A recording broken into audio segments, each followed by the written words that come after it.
یہی تھا منشائے ایزد بفیض سروردی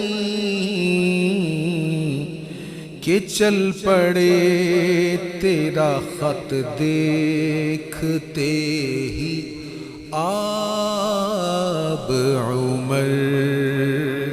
مصر فتح ہوا نا تو وہ دریائے نیل خشک ہو گیا، تو وہاں رواج یہ تھا کہ جب دریا خشک ہو جاتا تو کسی دوشیزہ کو اس میں پھینک دیا جاتا۔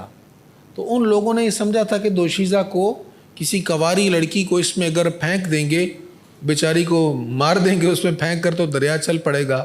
تو ان کا یہ خیال تھا، تو وہ سمجھتے تھے کہ اس طرح دریا چل پڑتا ہے۔ دریا خشک تھا، تو جو مصر فتح ہو گیا، مسلمانوں کی حکومت ہے وہاں، جب لوگوں نے یہ کرنا چاہا تو گورنر جو تھے انہوں نے منع کر دیا۔ شاید عمر بن عاص تھے گورنر، انہوں نے کہا نہیں، اسلام تو اس بات کی اجازت نہیں دیتا۔ فاروق اعظم کو خط لکھا، حضور یہ بڑا مسئلہ بن گیا ہے۔ تو حضرت فاروق اعظم نے خط کا جواب لکھا فوراً، اور کہا کہ یہ جو میں خط بھیج رہا ہوں اس کو دریا میں ڈال دینا۔ اس پر لکھا، دریا اگر تو اپنی مرضی کا مالک ہے تو بے شک چل یا نہ چل، لیکن اگر رب کی مرضی سے چلتا ہے نا تو میں رب کا بندہ تجھے حکم دیتا ہوں فوراً روانہ ہو جا۔